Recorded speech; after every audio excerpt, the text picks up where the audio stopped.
Bonsoir à toutes, bonsoir à tous. On est très heureux de vous retrouver pour la 9e édition des ERA Awards pour les générations futures qui est organisée cette année en collaboration avec l'UC Louvain. D'ailleurs, j'ai le plaisir d'avoir à mes côtés Monsieur le recteur Vincent Blondel.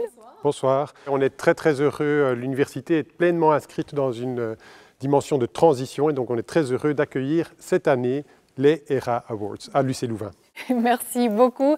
Et puis à ma gauche, Benoît Derennes, qui est le directeur de la Fondation pour les générations futures. Nous sommes évidemment extrêmement heureux de cet accueil de l'UC Louvain, qui suit l'accueil de toutes les universités pour les années précédentes et qui va nous offrir un spectacle tout à fait particulier, qui s'est réinventé pour cette année particulière. C'est vrai, c'est une belle soirée qui nous attend. Alors, ça fait 11 ans maintenant que la Fondation pour les générations futures décerne les ERA Awards, qui sont des prix d'excellence qui soutiennent de jeunes diplômés qui adoptent une approche systémique à 360 degrés, qui est propre au développement durable. Et cette approche, ils l'adoptent dans leur travail de mémoire ou dans leur thèse de doctorat.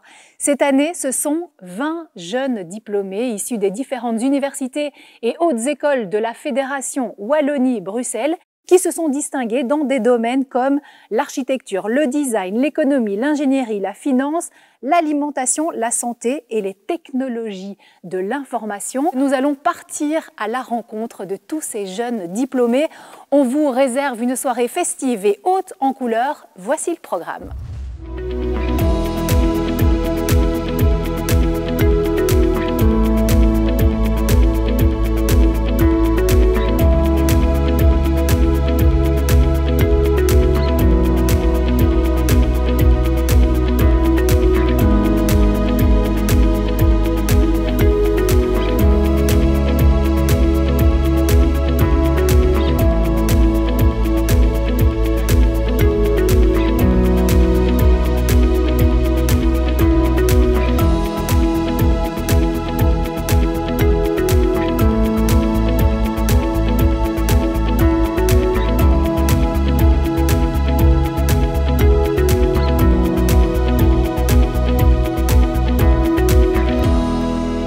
Voilà pour un aperçu de cette soirée au cours de laquelle cette vision à 360 degrés sera largement évoquée. Et pour la symboliser ce soir, cette approche, rien de tel que les arts du cirque. Nous aurons le plaisir d'avoir à nos côtés tout au long de la soirée de jeunes artistes circassiens fraîchement diplômés de l'ESAC, l'École supérieure des arts du cirque qui se trouve à Bruxelles. Ces jeunes artistes circassiens sont de la même génération que les primés des ERA Awards et vous allez le voir, ils ont adapter leur numéro aux thématiques abordées ce soir. À travers leur présence, l'UC Louvain et la Fondation pour les générations futures ont tenu à dire et à redire à quel point la culture est essentielle. Je vous demande d'accueillir tout de suite Michael Karahan pour un tour de piste à 360 degrés, évidemment.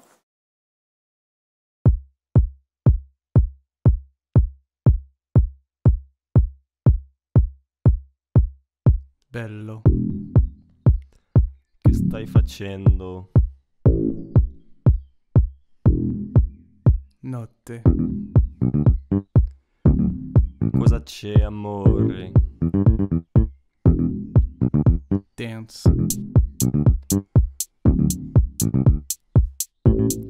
Una notte a Palermo. Non capisco perché piangi. Sono innamorato, ma l'importante è ballare, ridere e fare l'amore.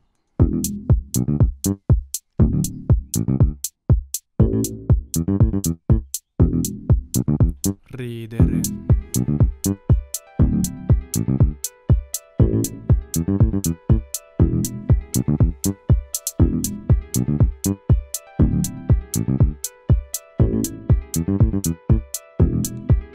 La festa.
Bravo Michael et merci pour cette belle illustration de la vision à 360 degrés. Benoît de Rennes, vous êtes le directeur de la Fondation pour les générations futures, évidemment un ardent défenseur de cette approche circulaire.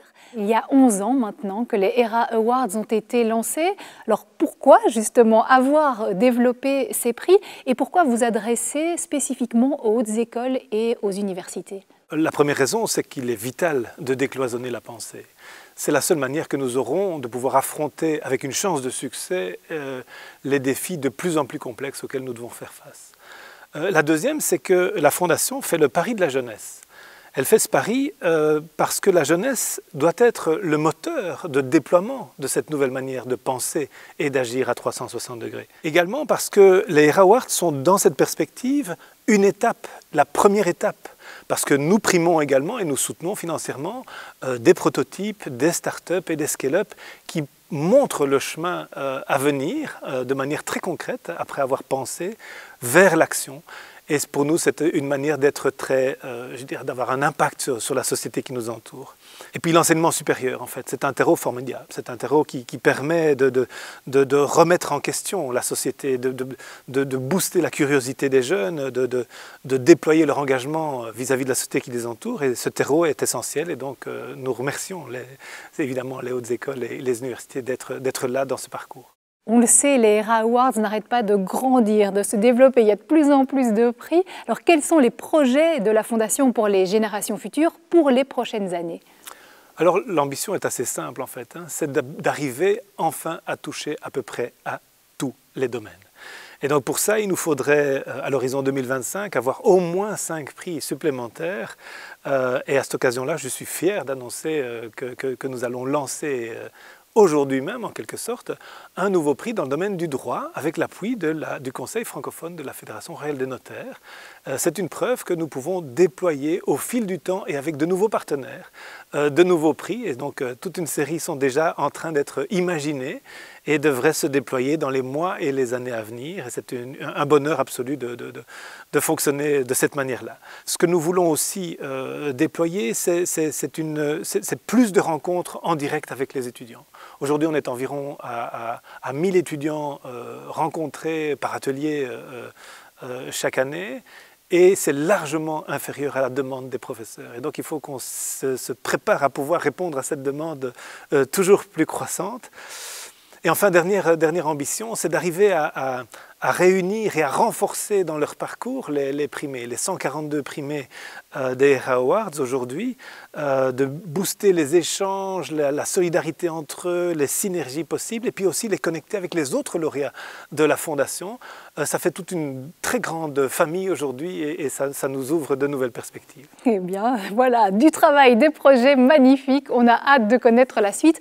Merci Benoît de Rennes. Quant à nous, eh bien justement, on va aller retrouver quelques-uns des primés. On va quitter Louvain-la-Neuve pour se rendre à Bruxelles. Alors vous le savez probablement, l'UC Louvain est une université multisite. Dans la capitale, il y en a 2 de campus.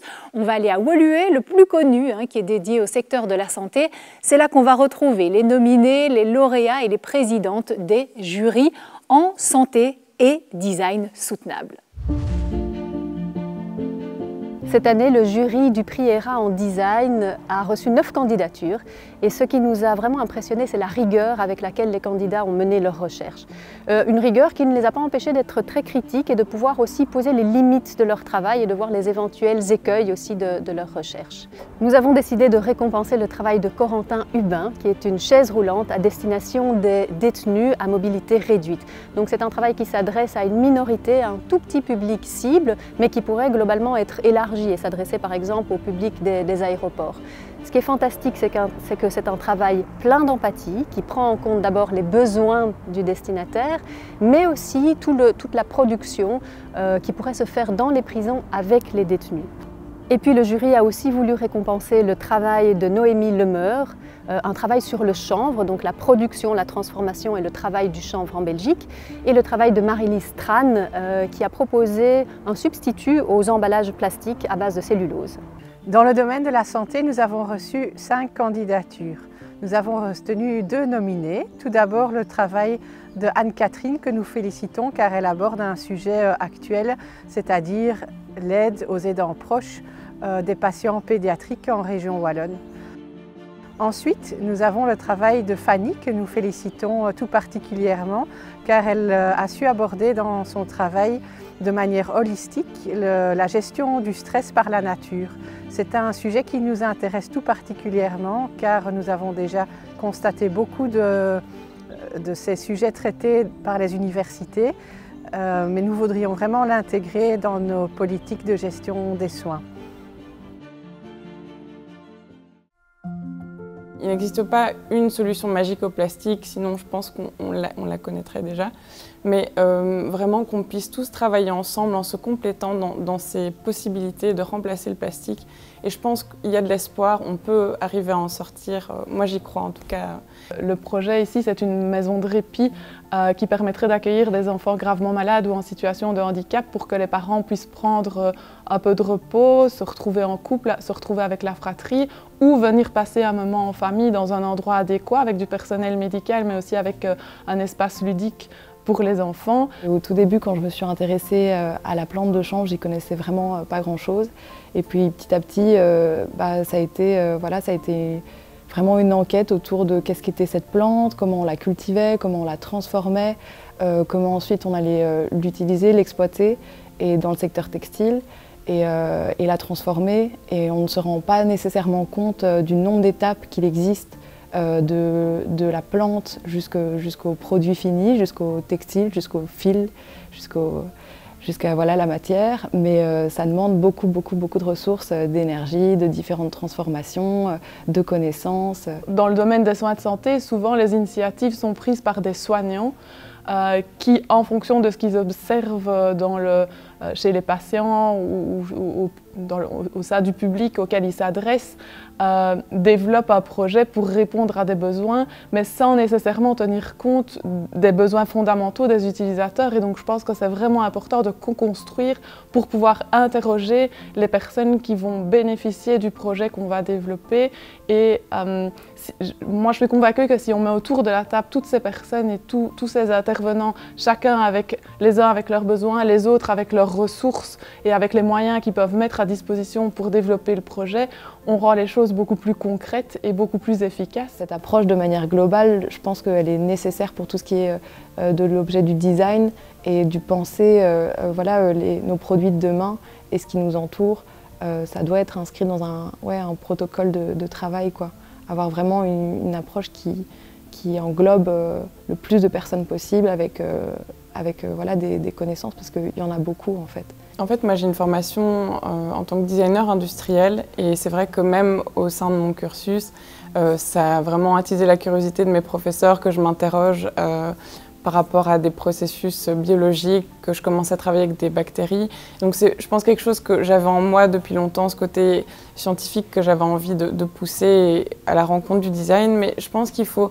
les bonnes idées naissent parfois vraiment d'expérimentations tout à fait random et je pense qu'il ne faut pas s'arrêter effectivement au sentier tout tracé. Et je pense qu'il y a plein de gens dans ce monde, plein de jeunes qui ont des idées et qui ne doivent pas se bloquer, se brider, d'abord faire tel type d'études pour pouvoir sortir tel type d'idées. Je pense qu'on a tous une créativité en soi et puis après, ça peut faire des chouettes projets. J'ai toujours eu l'intime conviction que la nature peut soigner le corps et l'esprit.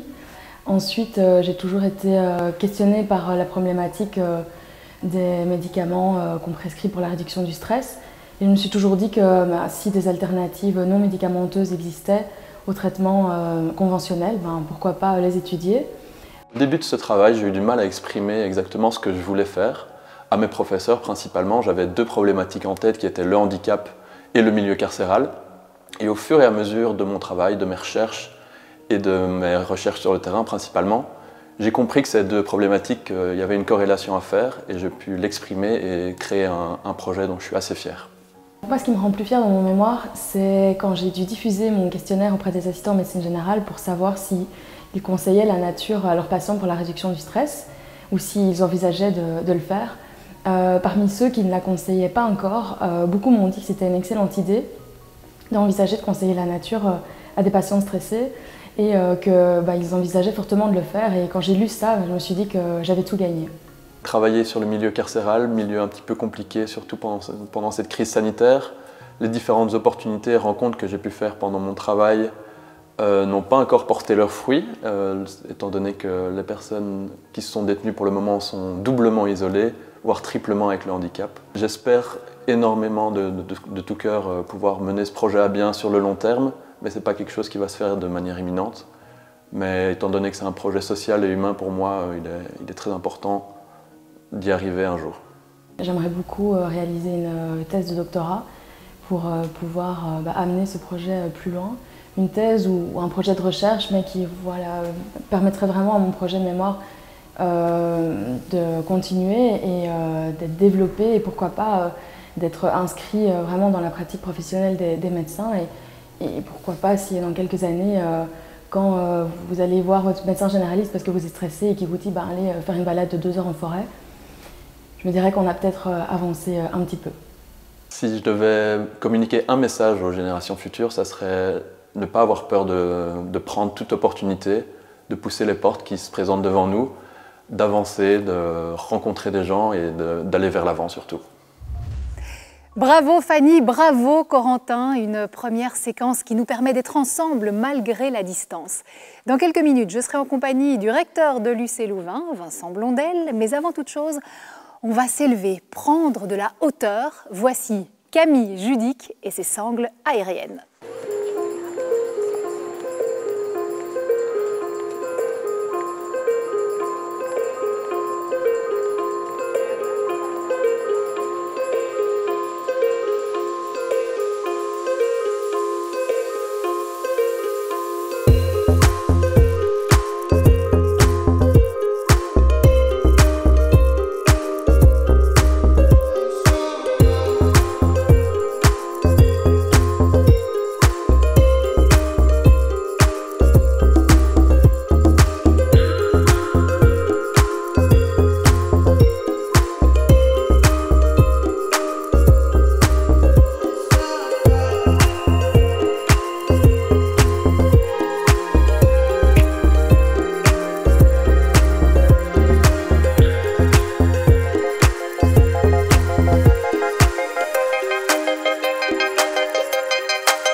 Bravo, bravo Camille et merci. Alors j'ai le plaisir d'accueillir à nouveau le professeur Vincent Blondel, on l'a dit, vous êtes le recteur de l'UC Louvain, vous nous accueillez d'ailleurs pour cette cérémonie, et vous êtes également l'actuel président du Fonds de la recherche scientifique.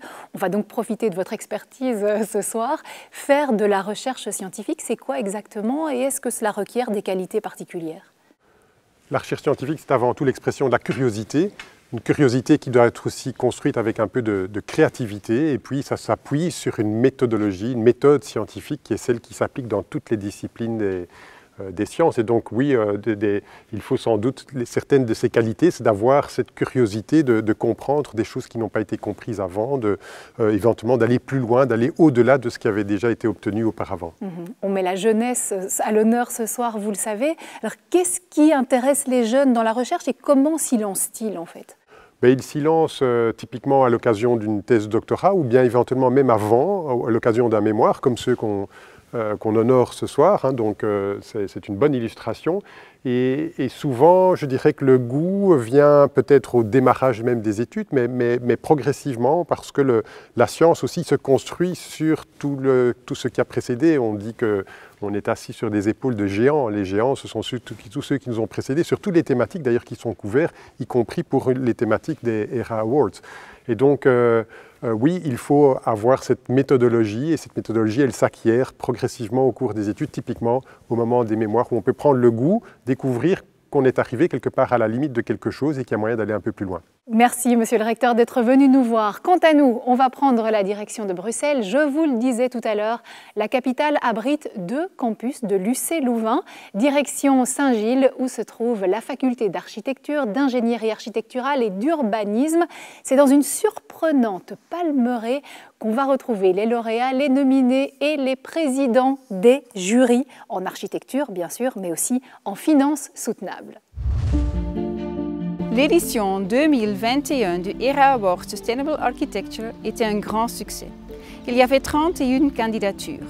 Le jury a nominé Astrid pour son œuvre Vers une école sans chauffage parce que s'inscrit dans la lutte contre le réchauffement climatique. Le jury a sélectionné Céline comme lauréat parce que la mémoire se concentre d'un village dans une zone rurale du Portugal qui reflète le vieillissement de la population et le manque de perspectives économiques. Le jury salue la qualité scientifique, bien sûr, mais aussi la dimension participative et la nature engagée de ce mémoire. Pour le ERA Award sur la finance, cette année-ci, on a eu 11 candidatures de très haute qualité. Le jury était très impressionné et je tiens à remercier aussi les membres du jury quand même pour nous avoir aidés dans la lecture. La première nominée, Jérôme, a travaillé sur la notation sociale des entreprises. C'est devenu un marché en lui-même. C'est très important dans le sens que ces données sont utilisées par toutes les banques aujourd'hui. Et quelle est la qualité de ces données? Ça, c'est la question principale et il fait une analyse impeccable là-dessus. Deuxième nominé, Maximilien. Il s'agit d'un sujet utopique dans le sens où trouver l'argent pour vraiment avoir un grid électrique mondial. C'est plutôt utopique, mais c'était charmant. Mais finalement, on a choisi comme lauréat M. Theo de Schutter. Et j'étais très impressionné par ce travail sur la Banque centrale et le rôle de la Banque centrale dans le problème climatique et quel rôle peut la Banque centrale jouer là-dedans. Pas seulement c'est bien analysé, mais il y a des solutions, il y a des propositions. On peut envoyer vraiment cette mémoire à Madame Lagarde et je suis sûr qu'elle va être très impressionnée par ça. Donc, M. Theo de Schutter, un bon compliment de toute la jury pour ce que vous avez fait cette année-ci.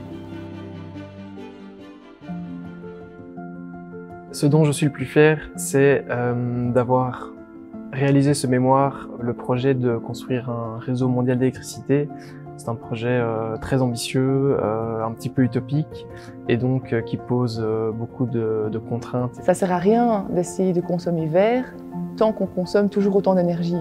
Et donc ce que j'aimerais vraiment montrer avec mon projet sans chauffage, c'est qu'on peut supprimer tout à fait nos consommations d'énergie. En finance, on travaille dans un secteur qui n'est pas le plus éthique.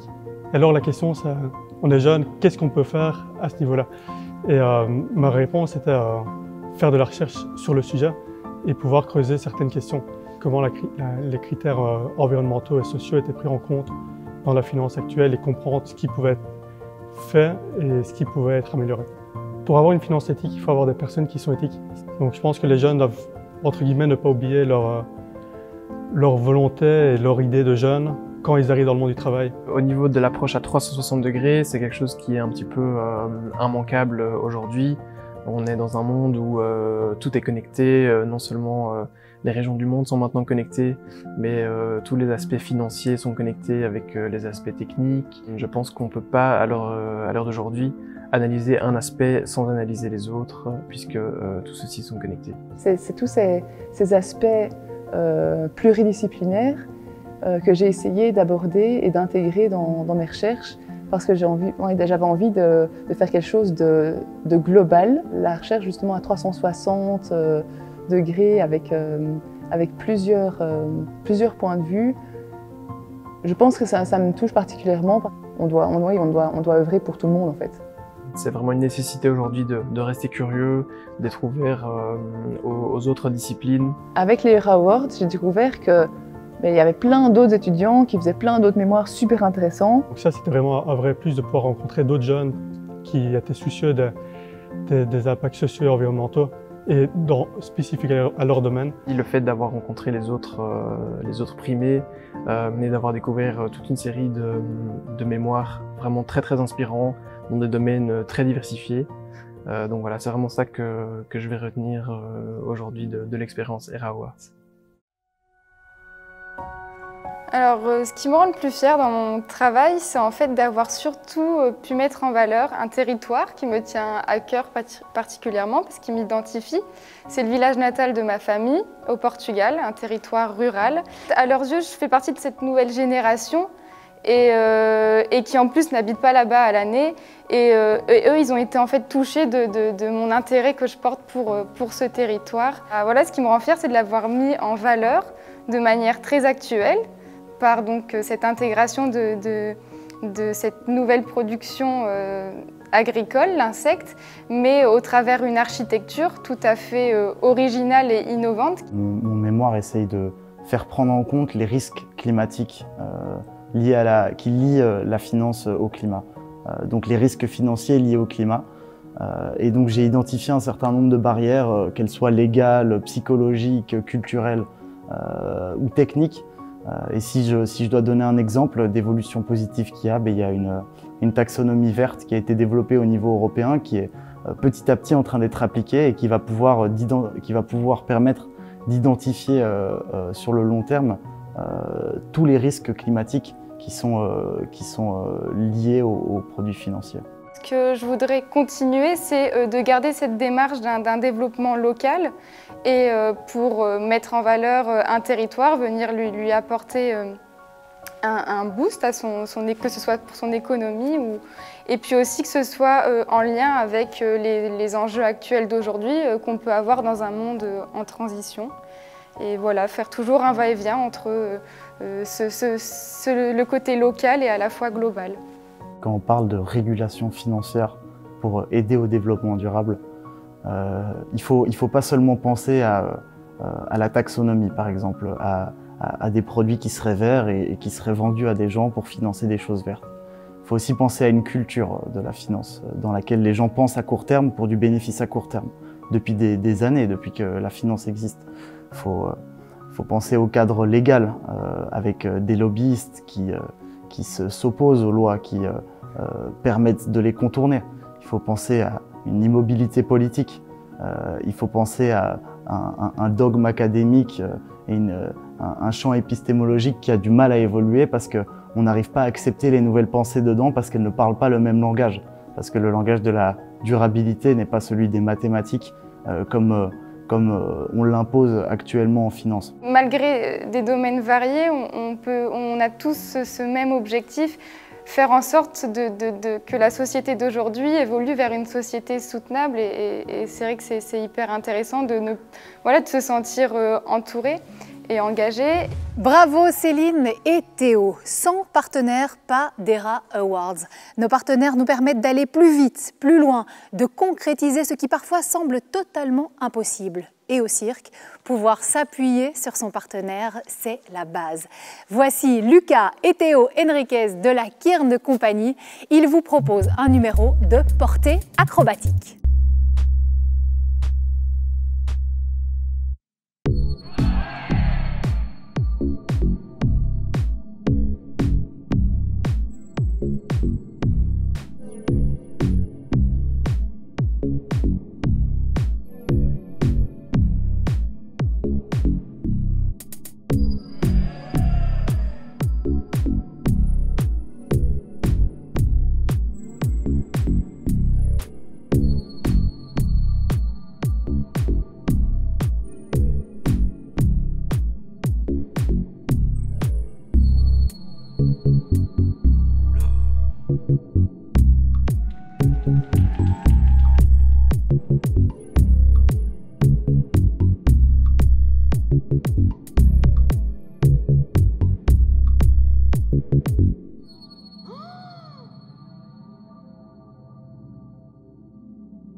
Bravo et merci Lucas et Théo. Alors vous le savez, les ERA Awards, ce sont de nombreux partenaires qui soutiennent évidemment 10 prix dans différents domaines.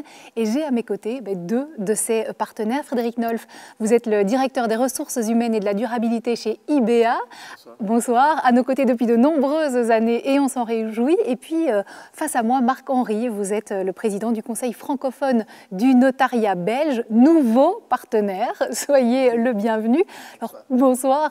Pourquoi la Fédération des notaires a-t-elle choisi de soutenir ce nouveau prix? C'est un ERA Award Sustainable Law. En fait, ça vient d'une double surprise et d'un défi. La double surprise, c'est d'abord le fait d'avoir M. de Rennes qui vienne m'expliquer à l'étude ce que faisait la Fondation. Je connaissais la Fondation de nom, mais je ne savais pas son activité, ses ambitions. Et ça a été une grande surprise pour moi. Et j'ai tout de suite été, comme d'autres de mes consoeurs et confrères, on a été enchantés d'apprendre un petit peu et de voir dans quel sens tout ça allait. Et donc, je pense que je lui ai donné une surprise aussi, parce que dès le premier rendez-vous, je lui ai dit et si on devenait partenaire, est-ce qu'on ne pourrait pas participer avec vous, puisqu'il était en train de me présenter les ERA Awards, et j'ai tout de suite remarqué que, vous savez, on fait vite la liste, il n'y avait pas de droit, il n'y avait pas de notariat, on ne parlait de rien de tout ça, et donc j'en étais un peu meurtri, en souriant évidemment, et donc on a décidé de se mettre au défi de pouvoir faire ça. Pourquoi est-ce important pour le Conseil francophone du notariat belge de participer à cette aventure des ERA Awards? Je pense que l'intérêt pour le notariat, c'est de pouvoir s'emparer de cette réflexion et de pouvoir la faire vivre au sein des études, à travers le droit, à travers le notariat, mais également de pouvoir le partager aux actes, avec les actes que l'on passe au jour le jour. C'est à ça qui doit servir justement cet ERA Award en Sustainable Law? Alors, ça ne sert pas que pour le notariat, ça sert également à pousser les générations et les jeunes générations qui travaillent dans la matière juridique, qui sont en master en droit, master en notariat, d'avoir une réflexion plus large, d'avoir une réflexion qui ne reste pas cantonnée dans leur domaine de réflexion et d'études. Merci Marc-Henri, merci beaucoup pour ce regard. Avant de vous retrouver Frédéric Nolf, je vous propose de découvrir en images deux autres de nos partenaires. Une des choses qui nous a plu le plus, c'est l'interaction avec les étudiants.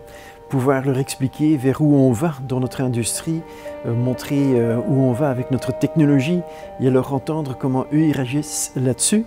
Et le feedback qu'ils nous donnent là-dessus, ça c'est vraiment magnifique. Ce qui nous a motivés de devenir partenaire des ERA Awards, c'est d'une part le fait même d'avoir un concours pour les meilleures mémoires. C'est une émulsion pour les étudiants à encore en augmenter la qualité. Et d'autre part, en particulier dans l'alimentation durable, où il y a tellement de choses à faire, où il y a tellement d'idées à creuser, que nous trouvons que c'est vraiment un splendide sujet et nous sommes ravis d'en être le partenaire. Mais on a plusieurs éléments qui nous ont fait décider à reprendre cette décision. D'abord, le résultat très positif des années précédentes de cette coopération. On en est très fiers et très contents. Et secondo, on veut continuer à prendre notre responsabilité dans ce monde. Donc de cette façon-là, on pense en effet que notre contribution au projet ici apporte en effet quelque chose au monde en général. Voilà, retour en plateau avec un autre de nos partenaires, Frédéric Nolf. Je le disais, vous êtes le directeur des ressources humaines et de la durabilité chez IBA. C'est une société qui conçoit, qui fabrique, qui commercialise des équipements qui servent à détecter, diagnostiquer et traiter le cancer. Alors vous êtes à nos côtés dans l'aventure des ERA Awards depuis de nombreuses années. Pourquoi avoir choisi en 2019 de renouveler votre partenariat? Donc effectivement, nous sommes là depuis quelques années maintenant. Je pense que ce renouvellement tombait sous le sens. C'est une question de continuité et puis c'est le genre de partenariat qui gagne à s'inscrire dans la durée.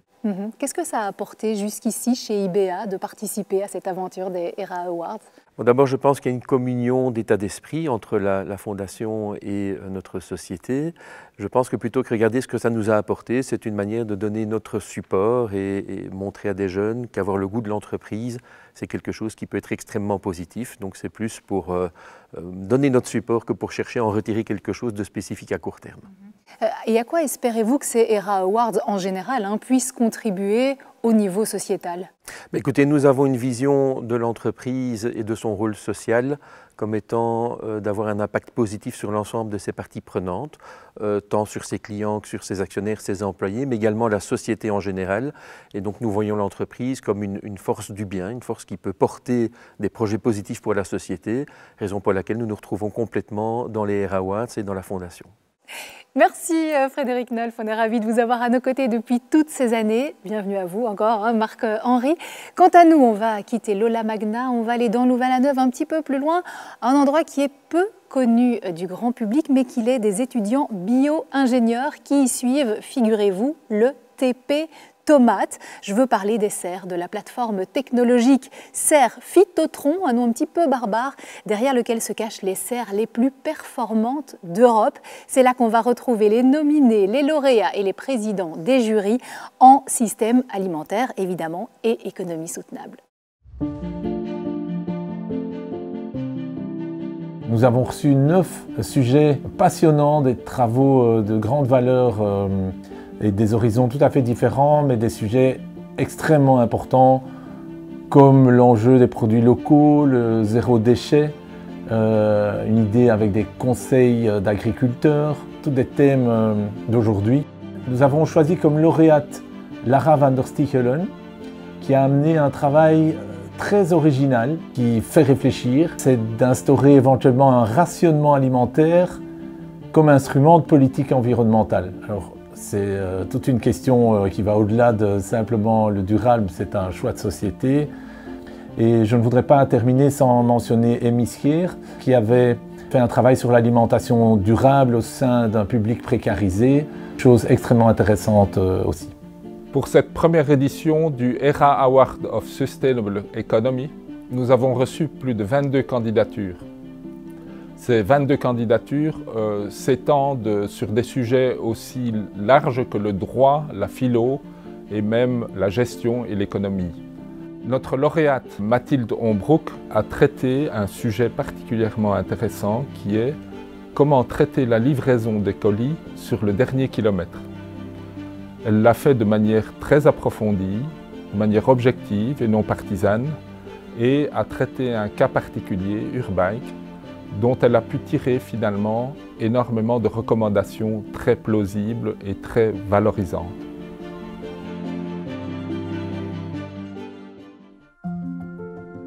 Ici, moi, l'économie circulaire, je l'ai vraiment appris à l'université en première master. J'en avais un petit peu entendu parler, mais je ne savais pas qu'est-ce que c'était. Et je trouve que vraiment, ça devrait être un sujet dont on parle dès le plus jeune âge, vraiment dès qu'on est plus petit, dès vraiment qu'on absorbe un tas d'informations et qu'on les retient le mieux. Ce qui me rend la plus fière, c'est de savoir qu'en tant que sociologue, j'ai pu contribuer à une thématique qui est généralement très orientée sur les ingénieurs civils, les bio-ingénieurs, très dans le technique, alors qu'en fait, c'est tout aussi important de penser à la composante humaine, on va dire. Dans l'alimentation durable, c'est des habitudes qui sont très très proches des gens, enfin c'est fort intime au final. Si on prend par exemple l'exemple d'une entreprise qui crée du papier de toilette à base de déchets, et ben, ce que j'aime beaucoup, c'est que non seulement, ok, il y a l'économie circulaire derrière, mais il crée en fait un bien qui reste quand même accessible à la population. Et ça, c'est quelque chose que j'avais beaucoup aimé parce que parfois, quand on crée un produit à partir de l'économie circulaire, parfois les produits plutôt verts, etc., ils sont connus aussi pour être très très chers. Et avec l'exemple par exemple du papier toilette créé à base de déchets, et ben, ça devenait le papier toilette le moins cher du pays et donc c'était accessible à toutes les personnes. Il faudrait arrêter d'essayer de convaincre tout le monde et de voir qu'en fait il y a déjà des habitudes qui sont présentes et qui sont déjà effectives, même s'il n'y a pas le petit logo écologique ou bio dessus. Acheter local ou acheter de saison, si c'est pour que ce soit moins cher plutôt que par conviction écologique, ça reste quand même efficace au final. Dans l'entreprise dans laquelle je travaille maintenant, ça m'inspire beaucoup que c'est aussi un sujet que l'entreprise essaye d'adopter et que les collègues aussi essayent d'adopter. Donc oui, ça a vraiment eu des répercussions sur ma vie de tous les jours et sur ce que j'entreprends plus tard. J'ai toujours vu beaucoup d'actions qui sont très orientées toujours sur allons éduquer les gens qui ne savent pas, mais c'est pas parce qu'on sait ce que le GIEC a publié il y a 2 ans ou cette année que ça va changer quoi que ce soit dans nos habitudes. On sait tous qu'il y a des choses qui se passent et il faut trouver les motivations pour que les gens changent. Il faut comprendre ce qui va les faire bouger. Il faut leur dire pourquoi c'est intéressant pour eux de changer et que ce soit moins cher, que ce soit parce que les enfants ils aiment ça, manger, parce que c'est plus pratique. C'est des arguments qui parlent à tout le monde et au final c'est peut-être pas si important si c'est des convaincus par l'idéologie ou pas.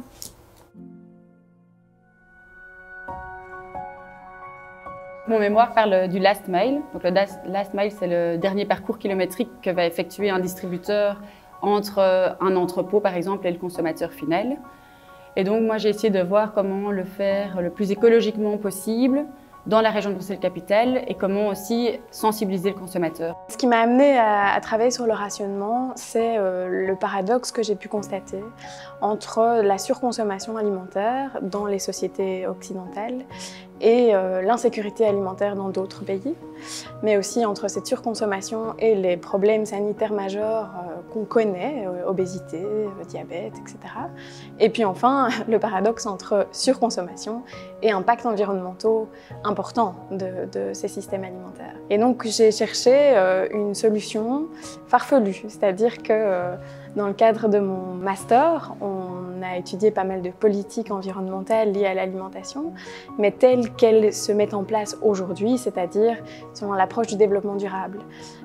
Moi, j'ai voulu chercher une solution qui sortait de ce cadre-là, qui se rapprochait plutôt de l'approche de la décroissance, une approche plus marginale. Et donc, je l'ai choisie aussi parce qu'elle était marginale. Le dernier kilomètre, finalement, ça correspond à des congestions énormes, à énormément de pollution et de nuisances atmosphériques, aussi sonores, etc. Donc on a vraiment un besoin colossal d'améliorer ces dernières parties de l'acheminement de marchandises. Je pense que le rationnement est un instrument très intéressant, en tout cas d'information et de sensibilisation du public, en ce sens où il pourrait participer à la création d'un nouveau discours autour des limites planétaires et aussi de l'importance de nos actions individuelles, en particulier dans les sociétés caractérisées par l'abondance comme la nôtre.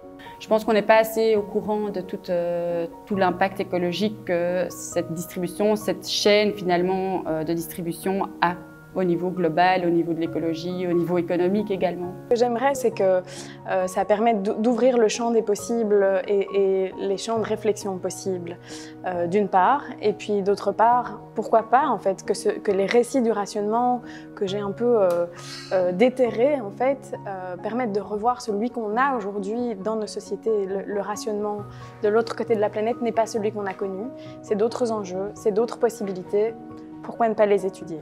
Quand on adopte un sujet, on doit voir aussi tout ce que ça engendre, toutes les conséquences sur d'autres sujets ou d'autres thématiques. Et par exemple, plus particulièrement avec mathématiques, c'est qu'on se rend compte quand on essaye de changer les habitudes ou le confort de la population majoritaire, eh bien on tombe toujours face à des sortes de révoltes, etc. Et c'est pour ça que quand on adopte des solutions, on doit le faire pas à pas, step by step, et s'assurer de le faire d'une manière raisonnée et organisée et pas unilatérale aussi. Bravo Lara, bravo Mathilde. Dans la vie comme au cirque, avoir une équipe soudée et solidaire, c'est fondamental. Les tripotes travaillent en solo, en duo, en trio. On accueille tout de suite Gianna Sutterley, Daniel Torralbo Pérez et Julio Calero Ferre.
Merci à tous les trois et bravo! Alors une équipe motivée, qui rebondit, active, solidaire, c'est celle des ERA Awards évidemment.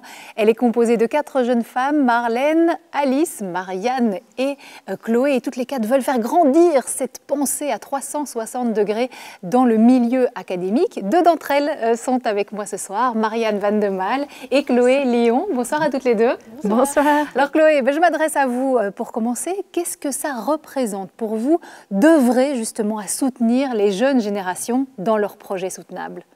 J'ai l'impression qu'à ma petite échelle, j'apporte ma contribution à un monde plus durable à travers le projet des ERA Awards. Parce qu'on l'a vu au début de la pandémie de Covid-19, la société s'est un peu reconnectée au monde de la recherche qui vit un petit peu souvent en vase clos et on a vu à quel point c'était important et à travers les ERA Awards, c'est ça qu'on fait, c'est soutenir les jeunes chercheurs du coup à s'interroger, continuer de s'interroger, à remettre le monde et le fonctionnement de la société en question et voilà, c'est super important et je suis assez fière de pouvoir contribuer à ça. Alors quand on travaille justement dans les coulisses d'un événement qui se prépare sur toute une année, est-ce qu'il y a eu un élément particulièrement marquant dans cette édition des ERA Awards que tu as envie de partager avec nous? Je garde un bon souvenir de la journée des primés qu'on a organisée au début du mois de février et qui en fait était la première rencontre des primés entre eux et des primés et des membres de l'équipe ERA. Et en fait, ça m'a marqué parce que toute l'année, enfin les mois précédents, en tout cas, on avait beaucoup échangé par mail, mais sans avoir de visage derrière. Et tout d'un coup, c'est devenu beaucoup plus concret et on a vu des jeunes qui étaient heureux de se rencontrer et de se retrouver autour de valeurs communes et de pouvoir découvrir les travaux des uns et des autres, l'engagement, etc. Et donc c'était fort énergique et on en avait besoin en cette période-là. Donc voilà, je garde un bon souvenir de ce moment-là. Merci pour ce partage. Marianne, je me tourne vers vous, vers toi. Enfin, je sais qu'avec Chloé, je suis un petit peu passée de l'un à l'autre. Quels ont été les événements marquants de cette édition des ERA Awards? On sait que depuis la crise sanitaire, il y a beaucoup de choses qui ont changé. Oui, effectivement, et je crois que cette crise sanitaire nous a imposé en quelque sorte pas mal de contraintes. Mais je trouve que d'un autre côté, ça nous a aussi donné un espace d'expérimentation, de créativité, que ça nous a permis de repenser notamment la cérémonie pour arriver à ce nouveau concept où on peut aller peut-être plus en profondeur avec la série de webinaires qui a précédé ce moment de célébration et puis aujourd'hui cette cérémonie de célébration qu'on vit ce soir. Et pour toi, travailler dans les coulisses des ERA Awards, ça veut dire quoi?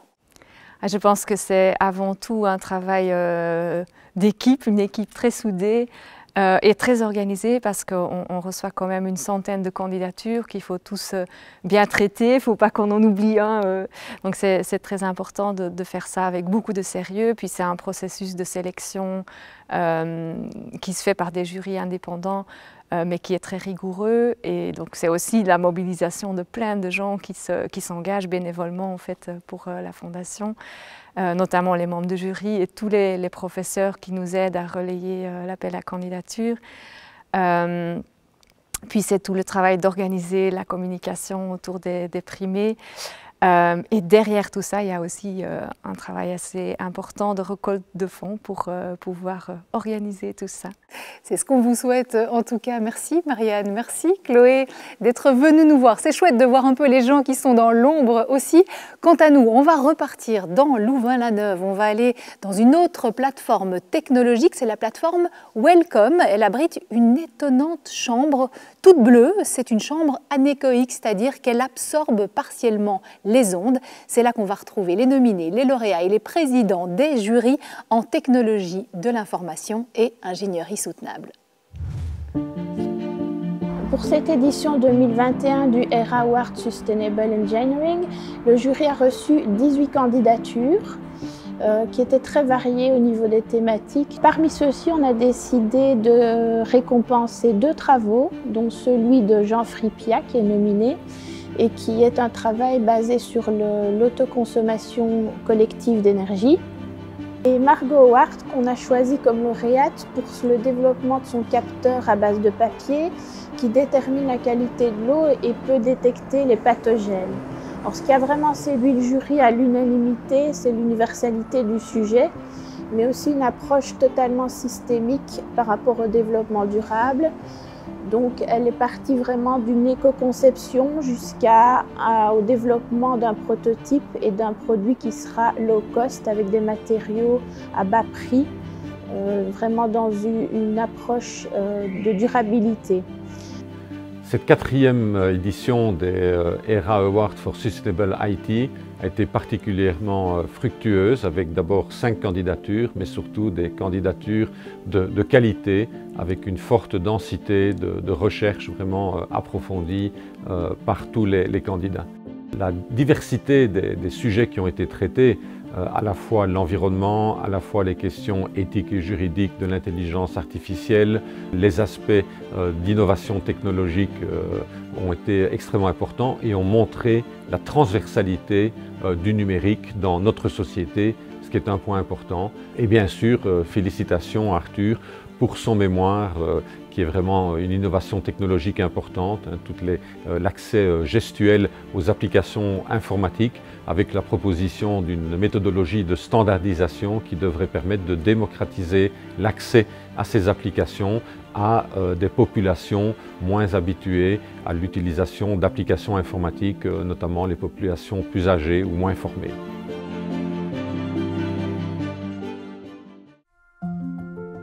S'il y a bien un élément que j'ai souligné vers la fin de mon mémoire et en conclusion, c'est l'importance de développer une éthique forte et des politiques publiques très réfléchies pour encadrer le développement de l'intelligence artificielle dans la société, dans les administrations, dans les cours et tribunaux et dans la sphère du travail en général. Parce que c'est comme beaucoup de technologies émergentes, elles peuvent être à la fois très salvatrices, très utiles, mais elles peuvent également être dangereuses. Il y a effectivement beaucoup de philosophie dans ce mémoire. Il y a vraiment l'aspect éthique qui est prépondérant, et il y a aussi évidemment l'aspect technique qui est également présent, et puis tout ce qui concerne évidemment le droit et la façon dont l'intelligence artificielle peut être implémentée dans les cabinets d'avocats, mais aussi dans les cours de justice et dans les tribunaux. Ce que j'aimerais qu'on retienne dans mon mémoire, c'est que ce côté dématériel qu'on pense du numérique a pourtant un impact qui est bel et bien concret sur notre planète et sur notre société, surtout lorsqu'on observe une transformation numérique aussi intense que ces dernières années et qui a été accélérée avec le confinement qu'on connaît tous. J'ai développé un outil qui permet d'évaluer son impact environnemental en fonction de sa consommation de numérique, mais aussi qui va permettre d'informer et de conscientiser les générations futures et qui permettra donc de changer notre comportement et d'avoir un impact sur le long terme. Aujourd'hui, on est confronté à une transition énergétique, et pour que la transition énergétique puisse être abordable à tous, il faut qu'elle puisse répondre à tous les niveaux des classes sociales. Grâce au sujet de mon travail de fin d'études, on donne la possibilité à ces personnes qui étaient avant exclues de participer à leur façon à cette transition. Mon mémoire défendait en fait la possibilité aux personnes de pouvoir partager de l'électricité issue de production renouvelable. On a créé la première communauté d'énergie renouvelable en Belgique. Donc c'est quelque chose qui était nouveau. Ça se fait un peu partout en Europe, dans chaque pays. Et nous, on a mis en place donc cette première communauté de citoyens qui aujourd'hui bénéficient d'électricité renouvelable, abordable, à Bruxelles. L'utilité de mon mémoire réside vraiment dans le fait que tout citoyen puisse comprendre la qualité de son environnement et la qualité de l'eau à laquelle il a accès. Et c'est important parce qu'ici en Belgique, pour la plus grande partie, on peut faire confiance à ce qui sort des robinets, mais ce n'est pas le cas partout. Je n'ai pas inventé quelque chose d'extraordinaire. Je crois que justement, la pertinence du mémoire se trouve dans le fait que différents éléments ont été associés. Donc on n'a pas réinventé la roue, on a réassocié différentes roues pour faire un chariot qui roule bien. Le but d'un ingénieur, c'est de finalement prendre l'ensemble de ses connaissances et des connaissances des autres et de regrouper ça pour en faire quelque chose qui est vraiment utile pour le monde. Il y a plein de gens, par exemple, qui ont travaillé dans la reconnaissance de gestes, que ce soit pour faire des capteurs qui reconnaissent la position de la main ou du corps, mais également des algorithmes qui vont reconnaître à partir de données les gestes qui ont été faits. Mais ce qui manque, en fait, c'est un lien entre toute cette recherche et le côté des développeurs d'applications qui, eux, n'ont pas spécialement de base là-dedans. Et donc moi, ce que j'ai proposé, c'est ce lien, ce chaînon manquant dans la chaîne. Je pense avoir produit quelque chose qui est utile et qui aura des implications dans le futur. Et donc, c'est pas juste quelque chose qu'on a fait une fois et qui après est oublié. Et donc, dans le futur, on pourra peut-être voir des applications comme dans le milieu médical, où on pourra avoir des chirurgiens qui contrôlent, qui regardent les données de leurs patients juste avec leurs gestes, sans devoir toucher un ordinateur et donc risquer de transmettre des germes. En fait, il ne faut pas avoir peur de la simplicité. il y a moyen de faire des choses très excitantes dans la simplicité. On a parfois tendance à trop nous pousser dans une amélioration de performance ou une utilisation d'un nouveau matériau.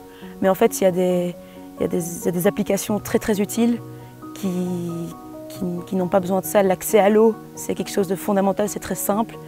Le papier est un matériau simple. Et rien qu'avec ces deux éléments-là, il y a moyen de faire des choses très passionnantes.